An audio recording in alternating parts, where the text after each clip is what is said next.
Yesu ashimwe bene data.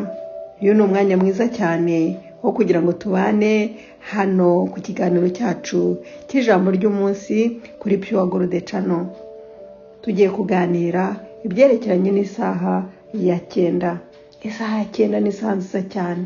Ni isaha nziza abantu b'Imana babyukiraho bagahamagara Imana, bakaganira, bakayibwira byose.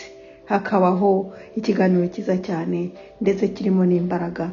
Isaha ya 9 mu gitondo cya kare niho umwami wacu nawe yajyaga abyuka. Umwami Yesu Kristo akiri hano mu isi.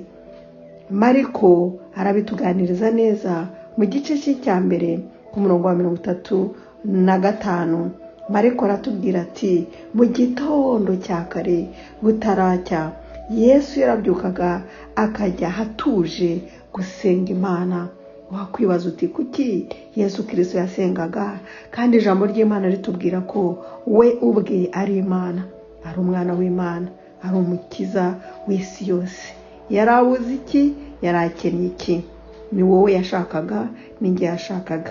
Yarabyuka akajya kudusengera, akinginga Imana kugira ngo wowe nanjye tuzabona ubugingo buhoraho iteka n'iteka. Muri Bibiliya naho turakomeza tureba tubona ukuntu umwami Dawidi nawe yajyaga agasenga mu gitondo cya kare.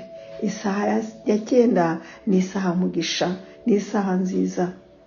Yarasengaga akavuga ati umva ijwi ryanjye mu gitondo umwami wanjye.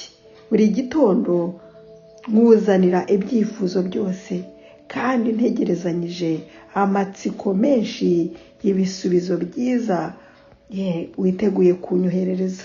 Ibisubizo byiza nanjye ndambuye amaboko, ndambuye ibiganza, ntegereje ibisubizo byiza bitegereranije amatsiko.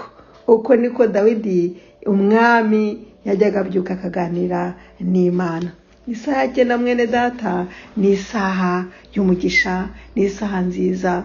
Abantu b'Imana b'abinginzi babyuka kare maze bagahambira imyuka mibi mu buzima bwabo, mu miryango yabo, aho batuye, mu gihugu, isi yose, maze duhambira imyuka mibi Satani akaneshwa. Uwo munsi iyo wabyutse kare ku isaha ya 9 ugasenga Imana uko Yesu yabigiraga, wirirwa ufite amahoro, wirirwa ufite umunezero. Imana ikaguha bya byishimo byo mu ijuru bikagusesekaraho. Abakurebye bakabona unezerewe, umunezero utishyiramo, umunezero udahabwa n'isi, udahabwa n'ikintu icyo ari cyo cyose, ahubwo uturuka mu ijuru. Imana ikumere umugisha umunsi wa none we wari ukurikiye ikiganiro cyacu cy'isaha ya 9. Tuzajya duhura ku isaha ya 9 mu buryo bw'umwuka, dushima Imana, tuyihimbaza, duhambira imyuka mibi kuko tuyifitiye ubutware twasigiwe n'umwami wacu. Imana iguhe umugisha, turi kumwe. Be blessed.